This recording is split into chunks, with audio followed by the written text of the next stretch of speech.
काश मेरे गर्भ से तेरी जगह पत्थर पैदा हुआ होता तो आज ये दिन नहीं देखने पड़ते। ये किसी दुश्मन का श्राप नहीं था, ये माँ की जुबान से निकली वो सज्जा थी जो शरीर पर नहीं सीधे आत्मा पर पड़ी। सामने खड़ा था एक लड़का, नाम पाणिनि।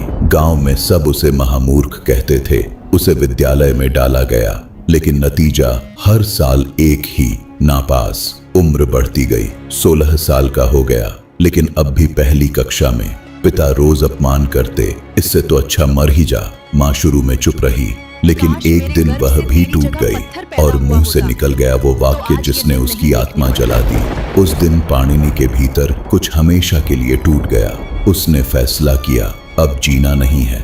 वह चुपचाप गांव के बाहर कुएं की ओर चल पड़ा। आंखों में आंसू थे और मन में सिर्फ अंधेरा। लेकिन कुएं पर पहुंचकर उसकी नजर पड़ी पनघट की दीवार पर। पत्थर कठोर था और उस पर पड़े थे रस्सी के गहरे निशान। वर्षों से औरतें पानी खींचती रहीं, नरम रस्सी आती जाती रहीं और पत्थर पर अपनी छाप छोड़ गई। उसी क्षण उसके भीतर विचार बिजली की तरह कौंधा, अगर अभ्यास से रस्सी पत्थर को बदल सकती है तो अभ्यास से मेरी जड़ बुद्धि क्यों नहीं बदल सकती। मृत्यु का विचार वहीं टूट गया। उसने गुरु की खोज की। अंततः उसे एक सिद्ध गुरु मिले। गुरु ने उसकी आंखों में जलता हुआ प्रश्न देखा और उसे शिव मंत्र दिया। उसने तपस्या शुरू की। धीरे धीरे मंत्र की अग्नि ने उसके भीतर की जड़ता को जलाना शुरू किया। प्राण शक्ति जागी, बुद्धि शक्ति प्रखर हुई, चेतना निर्मल होने लगी। वर्षों बीत गए। एक दिन गहन ध्यान में सामने नंदी प्रकट हुए। नंदी बोले,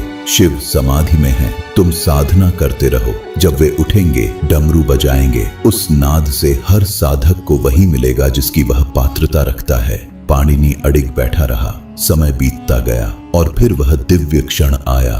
ब्रह्मांड जैसे थम गया। नटराज शिव प्रकट हुए। उन्होंने तांडव आरंभ किया। आकाश कांप उठा, दिशाएं गूंज उठी और 14 बार डमरू बजा।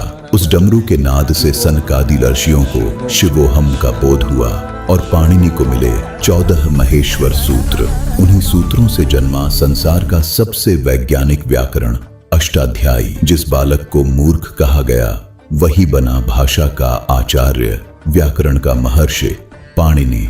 कमेंट में ओम नमः शिवाय जरूर लिखें।